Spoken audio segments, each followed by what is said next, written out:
le but de la bataille, c'est de remporter la victoire sur l'ennemi. Et le second, par conséquent, toute action permettant d'obtenir la reddition de l'ennemi doit être entreprise. Est-ce que ça signifie que la fin justifie les moyens? C'est un, comment dirais-je, un stigma. Il y a la guerre est en soi quelque chose de terrible. La guerre aurait pu ne jamais avoir eu lieu dans l'humanité. Mais le fait est qu'il y a des guerres sur Terre. Et quand il y a guerre, il y a violence. Et l'application de la violence contre la violence est une valeur morale. Ce n'est pas une fin qui justifie ses moyens. C'est une fin pour pouvoir enfin se débarrasser de ces moyens dont nous ne voulons pas. Nous ne voulons pas de la guerre. Nous voulons finalement une fin qui est celle de la paix. Vous savez très bien que le nom de Dieu dans la tradition hébraïque, c'est Shalom, c'est-à-dire la paix. Et s'il y a des moyens parfois qu'il faut employer qui sont une certaine application de la violence, c'est parfois nécessaire. Ce n'est pas une justification, mais c'est une nécessité. Il est parfois nécessaire de faire peur à ceux qui voudraient entreprendre un génocide. Or, c'est exactement de cela dont il est question actuellement. Il y a une tentative, disons, commune, mutuelle, du djihad, du Hamas à Gaza, du Hezbollah au Liban, de l'Iran en Iran, et également de certaines organisations terroristes qui agissent aujourd'hui au cœur de la terre d'Israël. Tout cela est conjugué pour pouvoir finalement réaliser ce rêve de l'islamisme qui serait d'en finir enfin avec cet État qui n'aurait jamais dû exister de leur point de vue. Et donc, pour revenir à votre question, ce n'est pas une justification, c'est une nécessité. Votre point 3, le degré de force nécessaire dépend de ce que l'ennemi considère comme une perte. Lorsque la mort sur le champ de bataille n'est pas considérée comme une perte, mais plutôt comme une récompense, il est moralement légitime de frapper l'ennemi précisément dans ce qu'il considère, lui, comme une perte, et qui l'amène donc à se rendre. Vous faites allusion à quoi plus précisément, Rav Cherki, qui consisterait dans cette perte dont vous parlez? Oui. C'est très important de comprendre ça. Dans l'idéologie du Hamas, mourir au champ de bataille est une récompense. C'est effectivement ce qui les attend, de 72 vierges au paradis pour combattants tombés après avoir violé une juive, tandis que ce qui est effectivement considéré comme un échec, comme une perte, c'est de perdre du terrain. Parce que ce dont il est question actuellement, c'est une question territoriale. Le territoire d'Israël doit être entamé, il doit même être entièrement et ce qui pourrait être considéré comme un échec au niveau du Hamas, c'est de perdre du terrain. C'est la raison pour laquelle il est absolument indispensable que l'État d'Israël contrôle la bande de Gaza et annexe au moins une partie de ce territoire qui est historiquement un territoire biblique. C'est la seule chose, cette détermination d'Israël d'occuper le terrain qui serait capable de faire comprendre à nos ennemis qu'ils n'ont aucune chance de nous vaincre. Un petit mot encore sur votre point 4, toujours dans ces principes moraux de la guerre. Une population civile qui soutient la terreur, qui éduque à la terreur, fait partie intégrante des objectifs de la bataille. À partir de quand une population, un civil, est-il considéré comme soutenant la terreur, Rav Cherki? Eh bien, c'est tout simplement quand c'est une civilisation qui est organisée de ce point de vue-là. C'est-à-dire quand il y a un attentat en Israël, que des enfants sont tués, que le sang est répandu dans les rues, alors dans les villages avoisinants, on distribue des bonbons chez nos ennemis pour les enfants, pour les réjouir de ce que une attaque terroriste a réussi. C'est quand des terroristes téléphonent alors qu'ils sont en train de pratiquer une tuerie dans les kibbutzim à côté de Gaza, qu'ils téléphonent à leur maman leur disant « Maman, j'en ai tué 10 avec mes propres mains », et que la mère les encourage, que les familles encouragent les enfants à se préparer à être des shahids, c'est-à-dire des morts au combat pour l'islam.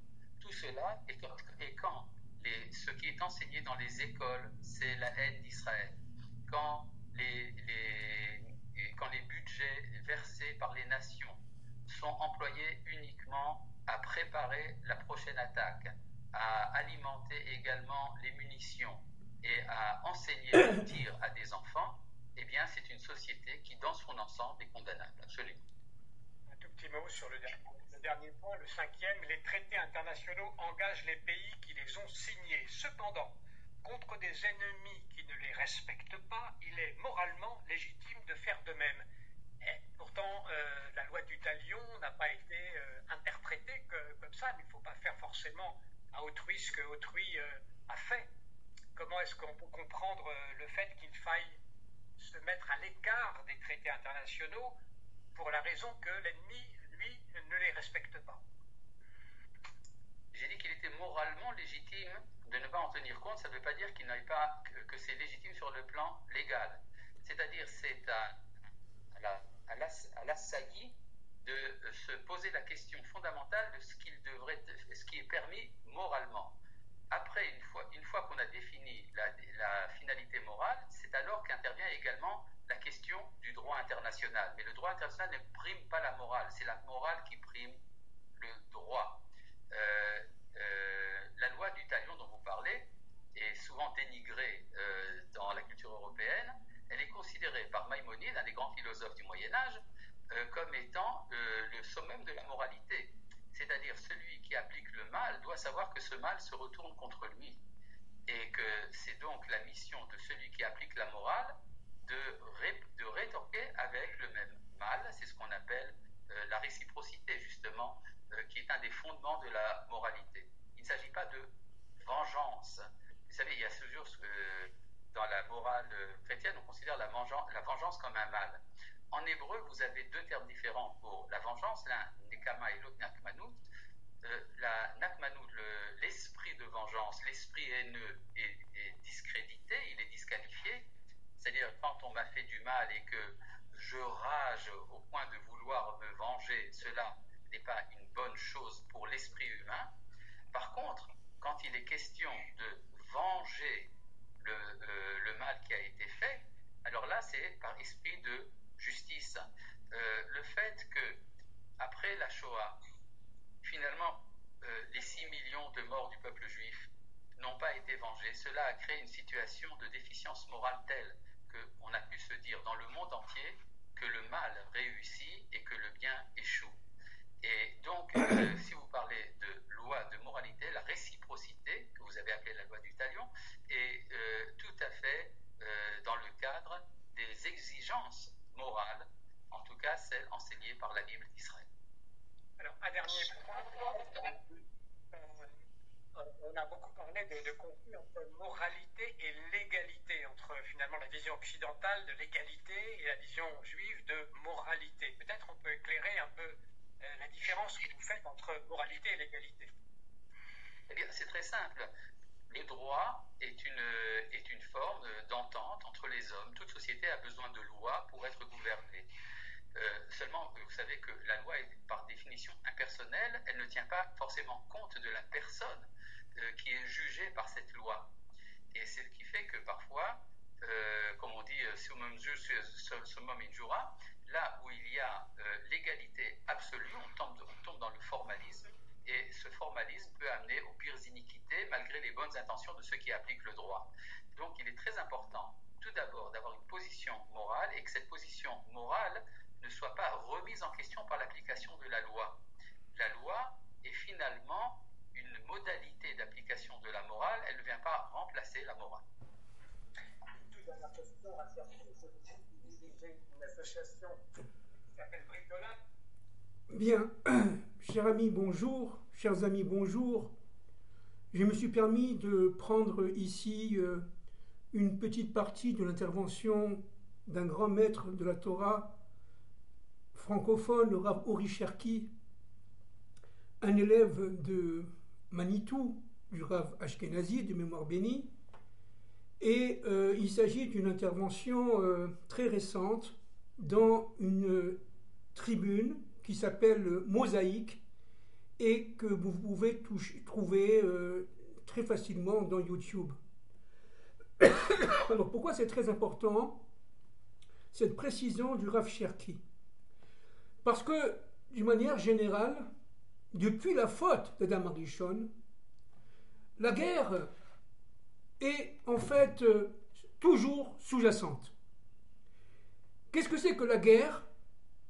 La guerre, c'est le refus, en fait, de l'autre. Le refus d'assumer l'autre comme étant une force autonome, complémentaire à la vôtre, à la nôtre, et surtout solidaire. La guerre, c'est un élément désastreux, terrible, mais qui repose quand même sur, dit le Rav Uri Cherki, sur une moralité. Il y a des guerres qui sont justes.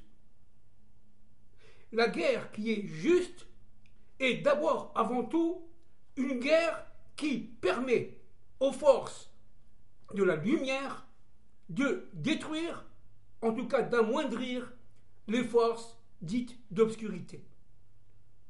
À partir du moment où il y a eu ce qu'il y a eu, le 7 octobre, en Eretz Israël, où des enfants ont été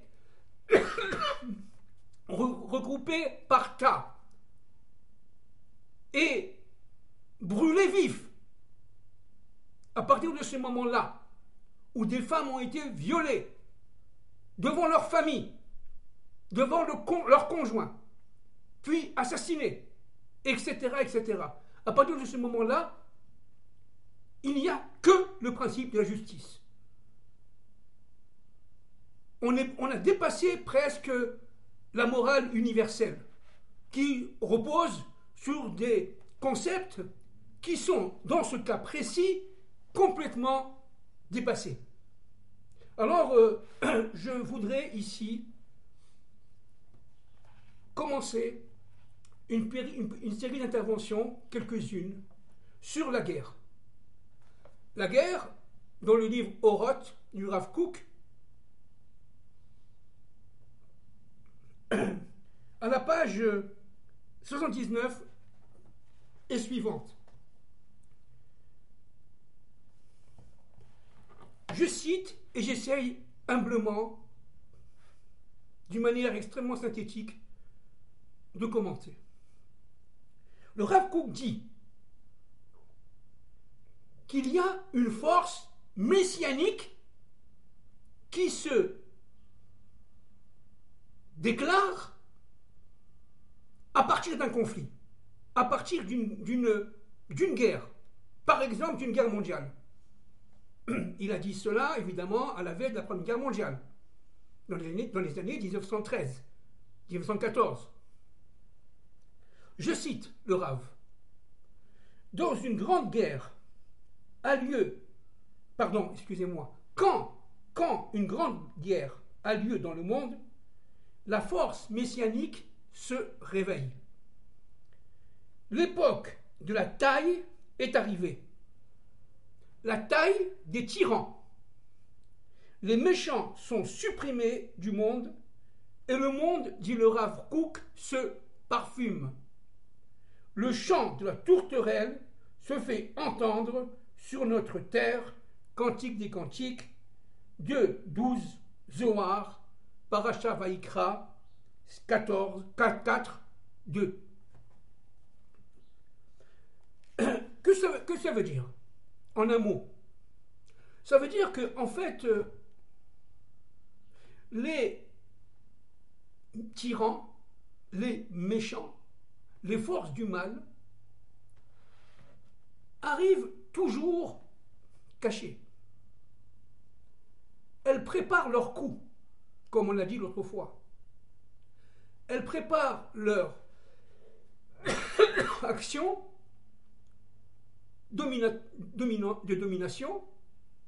dominatrice, afin tout simplement de chasser Dieu, maître de l'histoire. Il s'agit là de la taille. Dieu intervient pour dire maintenant, ça suffit. Comme on taille le blé, on va tailler les événements historiques et les principes de domination. on va tailler les dictateurs et les méchants et les tyrans. C'est-à-dire que, en fin de compte, le but, selon le Rav Kook, d'une grande guerre, d'une guerre mondiale, c'est d'abord, avant tout, de supprimer les méchants. Ces méchants qui ont voulu dominer le monde, aujourd'hui on dirait par les élites, par certaines élites occidentales, mais pas seulement, bien sûr, qui vont utiliser les structures financières, bancaires, boursières et tout ce que vous voulez pour pouvoir, et évidemment médiatiques, surtout médiatiques, pour pouvoir d'une manière cachée, éhontée, dépasser toute moralité et rentrer dans une immoralité constante, sauvage, de manière à dominer ce monde. Alors, Dieu intervient. Évidemment, Hachem ou Elohim, Hachem Ish Milchama, nous disons dans les Teilim, Hachem Ish Milchama, c'est-à-dire qu'en français, Dieu est un, présent, immanent dans notre monde, sous les forces de la nature, sous les forces d'Elohim, mais c'est aussi un homme, entre guillemets, parce que évidemment Dieu n'est pas un homme, bien entendu, mais au niveau du langage humain, un homme de guerre, Ish Milchama. Pourquoi? Parce que les ennemis d'Israël, les ennemis de l'humain, les ennemis d'Adam et de Ève, veulent dissocier les deux noms de Dieu, Hachem et Elohim.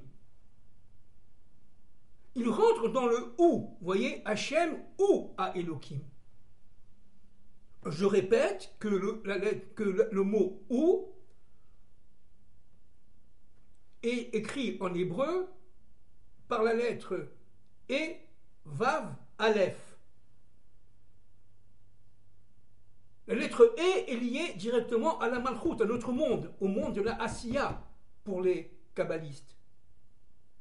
Et dans ce monde de la Asiya, la lettre E, vous voyez, c'est un Vav, on répète, hein, un Vav un peu recourbé, puis un Yud. C'est ce Yud-là qui a été, disons, déstructuré par la faute d'Adam et de Ève. Et c'est là la source de toute guerre, de tout conflit. Parce que le mal s'est réfugié dans le ou. Hachem ou à Elohim. On l'a déjà dit de nombreuses fois. Pour empêcher le vav de ou, de faire le lien entre le ciel et la terre. Et le Rav Kook dit que lorsque la guerre est finie, avec évidemment les catastrophes, les douleurs, les souffrances, les ignominies vécues par les populations, et notamment les populations civiles, eh bien, dit-il qu'il y a une sorte de renouvellement, une sorte d'esprit nouveau qui apparaît. Et il dit, lui, le Rav Kook, et c'est repris par de nombreux maîtres, que les pas du Messie se font alors entendre. Les guerres, ce sont des interventions systémiques du divin dans notre monde, de manière à arrêter le processus d'agrandissement, de développement du mal, pour pouvoir tout simplement permettre une nouvelle maturation et une nouvelle mutation de notre monde. La guerre, dit le Rav Kook, est un élément, certes, extrêmement douloureux, terrible, mais qui est utilisé par Dieu pour assumer et assurer la mutation d'identité des nations qui sont en guerre. Les unes dominées par le mal, qui doivent faire, entre guillemets, tchouva, qui doivent se retourner vers leur Dieu et s'excuser, et les autres nations qui, disons, ont pris le parti du bien, doivent reconnaître aussi que si Dieu a fait cela, c'est parce qu'il y a, en fait,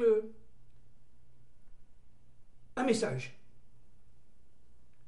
Que ce message est, par nature, par définition, universel. Il s'agit d'un message de justice et pas seulement de moralité.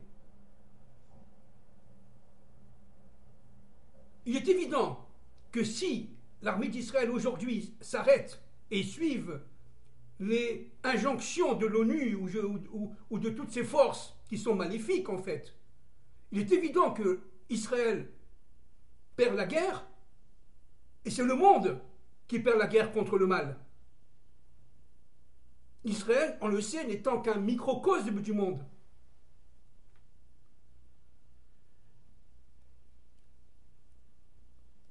La guerre, lorsqu'elle se termine par la victoire des forces du bien, elle stimule une immense attente, une immense et profonde, disons, espérance. Après une émotion terrible, extrêmement douloureuse, survient une période de paix, la paix entre les guerres. Et donc, à ce niveau-là, il est important de comprendre que les peuples qui participent à cette guerre doivent être doués, dit notre maître,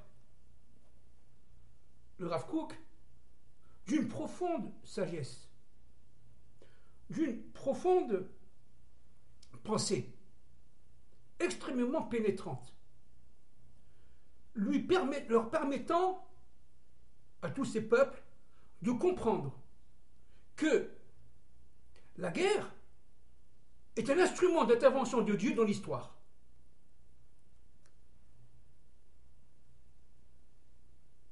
Comme tout est pour le bien, bien entendu, tout est pour le bien. Il s'agit d'abord, et peut-être avant tout, de faire scintiller par la victoire des forces du bien sur les forces du mal, de faire scintiller la lumière qui est dans la collectivité.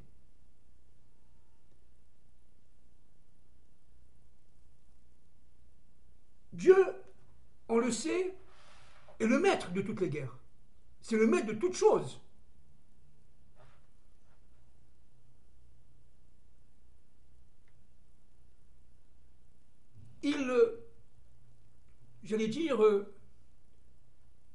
Il informe à travers les conflits l'humanité repentante. Il arrête les forces du mal. Il les empêche de se déployer. d'atteindre leur paroxysme, mais ils chuchotent aussi aux forces du bien que tout a un sens, que tout, malgré les douleurs, malgré les souffrances, malgré les infamies, malgré les atrocités, tout a un sens, et c'est un sens, malgré tout, positif. Comme dit le Rav Kook, le Seigneur, je cite, des prodiges, renouvelle chaque jour, perpétuellement, sa bonté. Et c'est cela, l'œuvre de la création. C'est cela, l'œuvre de la création. Et à partir de la terre d'Israël,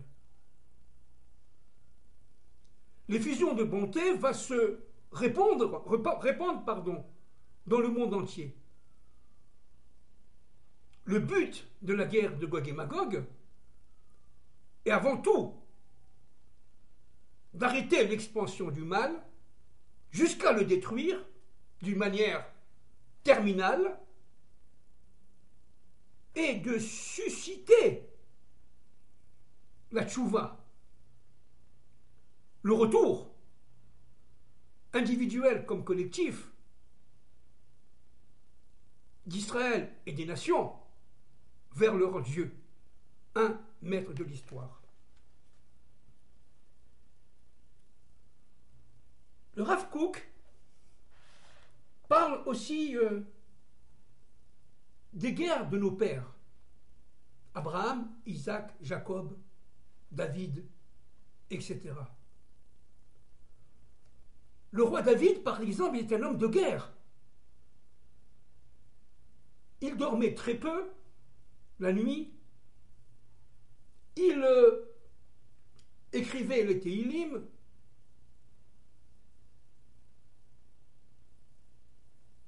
Et le jour, il se battait contre les forces du mal.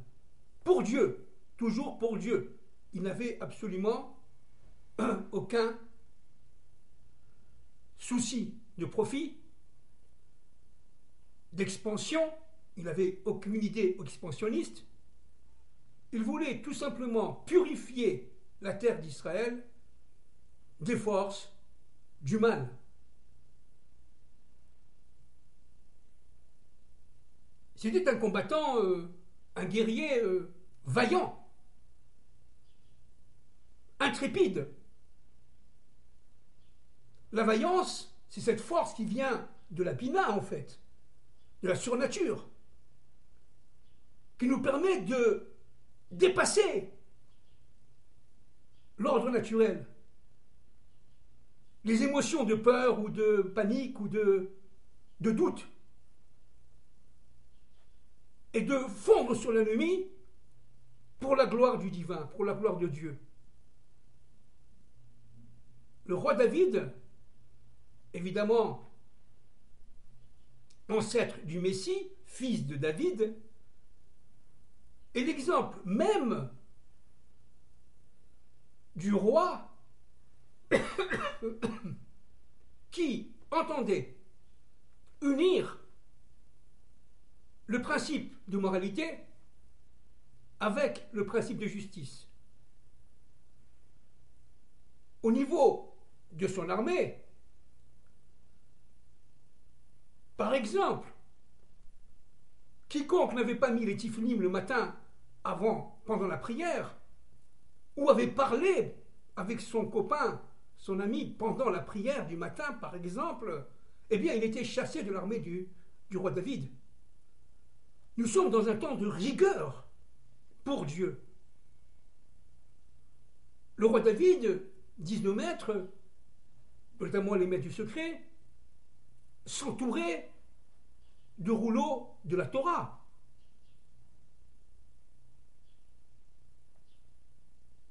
Il entourait ses bras aussi des rouleaux de la Torah. Bon, évidemment, c'est codé. Qu'est-ce que ça veut dire? Ça veut dire que, tout simplement, il vivait pour la Torah, par la Torah. et il répondait à Dieu à chaque instant, présent.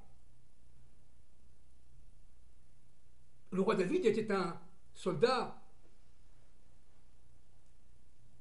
par rapport aux forces du mal, impitoyable. Et pourtant, il n'y a pas plus moral que le roi David. Il n'y a pas plus qu'humain que le roi David. Le roi David était un justicier dans la guerre. Et c'était un juge de paix et de moralité. Pardon. Dans la paix.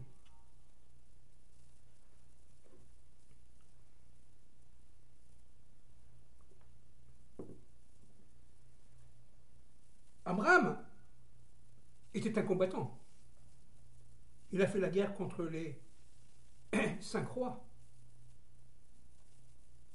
dans le livre de Bereshit, la Genèse, dans la paracha Lech Lecha.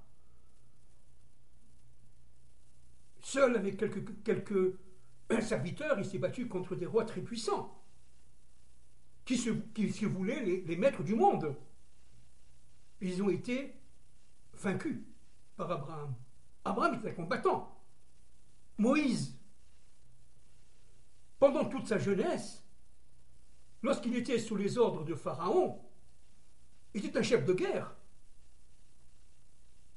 Et lorsqu'il s'est sauvé en Afrique, parce qu'il était recherché par les services secrets de Pharaon pour avoir tué un Égyptien, Moïse a participé à des guerres tribales,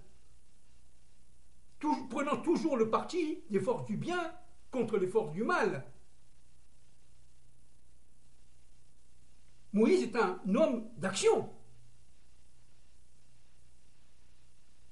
Avant de devenir un homme de Torah, il a épousé la Couchite, la femme d'un roi africain qui a été tué à la guerre. Et pour pouvoir apaiser les souffrances de cette femme, il a épousé. Moïse était un homme du juste milieu. Il savait quand il fallait faire la guerre, et notamment contre Amalek, et il savait quand faire la paix. Et il s'agit évidemment de tous nos maîtres. Nous n'aimons pas la guerre. Nous sommes des hommes et des femmes de paix. Et cela à tous les niveaux. Nous faisons la guerre parce que nous sommes obligés de la faire pour qu'elle ne réapparaisse plus.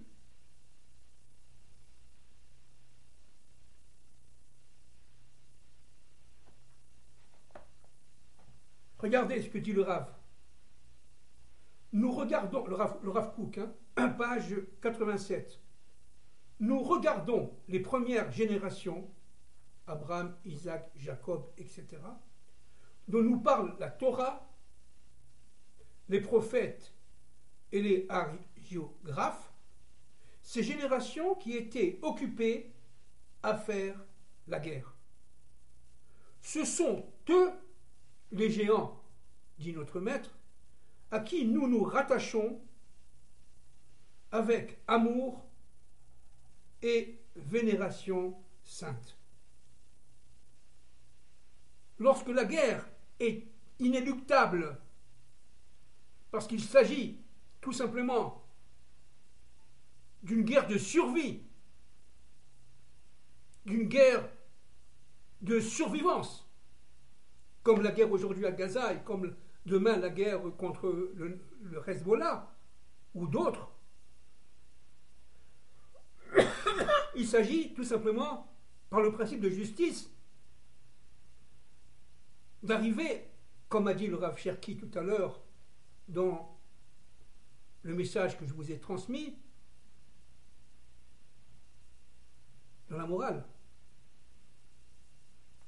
dans la justice. Et surtout, dans la vaillance. Il faut être un esprit fort pour se battre. Il nous est interdit, par exemple, pendant la bataille, de penser à nos femmes et nos enfants. Seuls nos rapports avec Dieu sont fondamentaux pendant la bataille.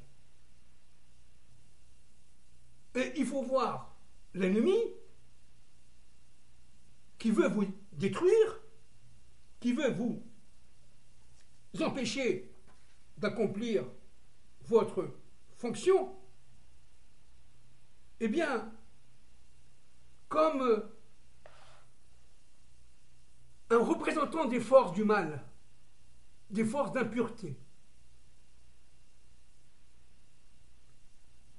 Regardez,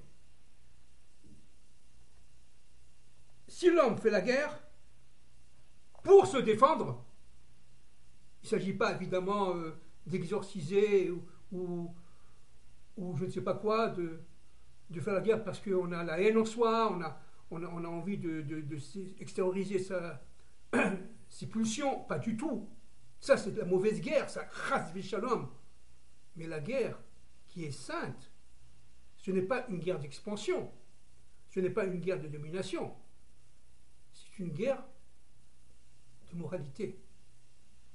Il s'agit de se battre contre celui ou celle qui veut te tuer. Regardez ce que dit la Torah. S'il vient pour te tuer, la Torah, tue-le en premier. Sanhédrin 72a. Regardez ce que dit le prophète Jérémie 48, 10. Maudit celui qui retient son épée de verser le sang. C'est clair. Lorsqu'il faut se battre, il faut aller jusqu'au bout pour, tout simplement, en finir avec la guerre, en finir avec le mal, en finir avec le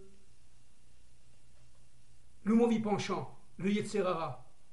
À la fin des temps de l'histoire, Dieu tuera le Yetzer Hara. Il lui tranchera la gorge, disent nos maîtres. Une fois pour toutes. Parce que le but, c'est la fraternité. C'est la symbiose. C'est la vaillance pour Dieu, pour l'humain, pour sa famille, pour l'autre.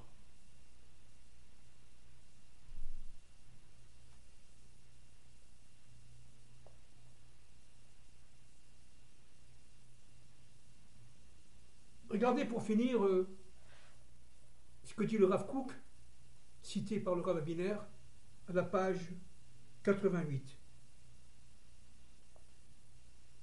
Quand nous pensons à eux, on parle évidemment de nos pères, Abraham, Isaac, Jacob, David, etc. Dans toute cette émergence spirituelle que nous recherchons tant, nous envions en fait aussi leur fermeté. Nous voulons retrouver le courage et l'héroïsme qu'avaient nos pères à la guerre, dit le Rav Shlomo Aviner. Car tout en étant des êtres à l'âme raffinée, ils étaient forts, vaillants dans leur guerre. Nous aspirons, dit le Rav Kook, à la force vitale, entière et solide, impétueuse et inébranlable qui les habitait.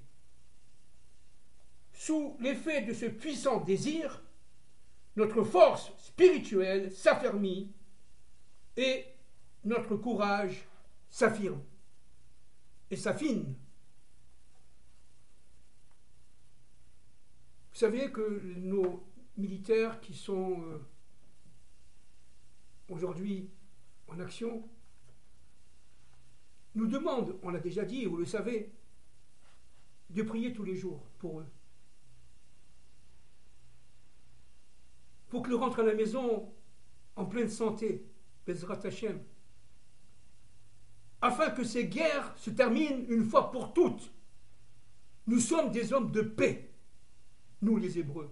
Nous ne sommes pas des hommes de guerre, à aucun prix. Mais s'il faut la faire, alors l'ennemi a en face de lui un soldat déterminé, vaillant, solide, fort, juste et moral. Et moral. Maudit soit celui qui est monstrueux, qui s'enorgueillit d'avoir violé des filles et des femmes devant leur mari et leur père. Maudit soit celui qui tue des enfants et qui met des enfants dans les fours. Maudit soit celui qui veut maudire l'humanité tout entière. Merci beaucoup.